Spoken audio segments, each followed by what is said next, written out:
Hey guys, today I'll be doing a review of the Samsung t349 from T-Mobile and Rogers. I already have a review video up for this phone, but it was made 3 months ago, and I thought I'd give a quick update since this is my most watched video on YouTube. I thought I'd do a quick update of this phone 3 months later. First off, what I want to do is I want to talk about the battery, which is right here. It's a pretty small battery. It's really thin, and I kind of consider that somewhat a problem because it seems like it might not be the most powerful. It lasts around 2.5 days, maybe like 2 to 2.5 days, depending on how much and how you use it. And it's not a bad battery so far, but it is 3.7 volts, and which is pretty standard, and it's 800 milliamp per hour, which is pretty small. And that doesn't surprise me given the size of the battery. Before I talk about boot up time, I want to talk to you guys about this back cover really quick on the phone. The back cover slides to come off like that, and it's starting to get a little bit easier to come off, and nothing too big, but sometimes it'll come off in my pocket when I reach out to get my phone, depending on how tight my pockets are. So just be careful with this back cover. Don't do this when you mess around with it, because I don't know how much long it will last. Alright, next I want to talk about the boot up time, because this is something I've come to really like about the phone. I'll turn it on right now, and you'll see the T349, the T-Mobile startup, stick together, and then you'll get a little title thing, greeting. Mine says Bonjour Colin. That's my name. And it's already booted up with my faves icons right there. Now, I do really like that about this phone, how fast the boot up time is.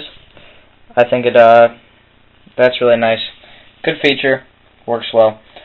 The only problem with that is that sometimes I have to have it boot up because with this phone, up here is the service bar, and right now I have 2 bars, and so it says I have 2 bars, but sometimes it will say I have 2 bars, but right here, if I don't have service, the phone with a cross through it comes. Sometimes this will tell me I'll have 2 bars, but my no service bar will be up, and it says I don't have service. I don't know what's up with that, why it does that, or anything like that. I know it's gotten up to the point where I've gotten 5 bars right here, but still has had no service right there.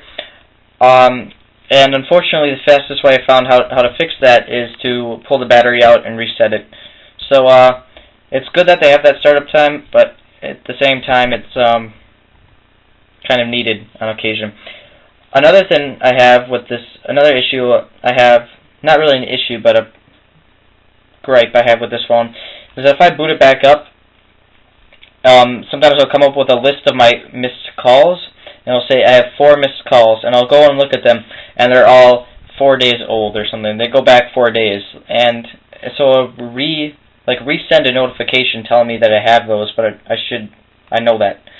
So, not a deal breaker with that, but just a minor complaint. One of my biggest complaints about this phone so far is some things that happen during text messaging. For example, sometimes I'll be 70 characters into a text message, so somewhere down here, and my phone will freeze up and reset. When this happens, my phone does not save to drafts. The message is gone and my phone resets. It's nice that it does reset by itself, but it's still annoying that I have to retype those characters again, and that's a big pain. Another thing is that with this phone is a half QWERTY keyboard, 2 letters per key, spelled out in the QWERTY way. And when I go to messages, and it has T9 auto completion, so if I type in H and E, the first thing that shows up is get, and then her, and then hey, but no he, like the phone doesn't recognize that he is a word. The same thing happens with B, and the first thing that shows up there is bed. Try making sure you can see that, but it's bed. I've tried adding these to the add words section, and they'll work sometimes for like maybe a day, but most of the time they just disappear, and it's just annoying because sometimes I'll type out a whole message and have to scroll all the way back up because I read it and see that I said bed instead of me. So that's annoying. another thing with this phone is that it has email like most phones now, but it's not 3G or anything like that, and it's pretty painfully slow. And just want to let you guys know, I wouldn't recommend getting this phone for any reason as an emailing phone, because it's not really quite there. It could have used probably some 3G and a better connectivity source rather than just this. So that is pretty much my review of the Samsung T349. Again, if you guys haven't seen my first review, check it out. There's more stuff I didn't cover in this one that I did cover the first time that I find still holds true. If you guys have any questions at all, you can either leave a comment or you can send me email at whatsthereview, spelled like my username, at gmail.com.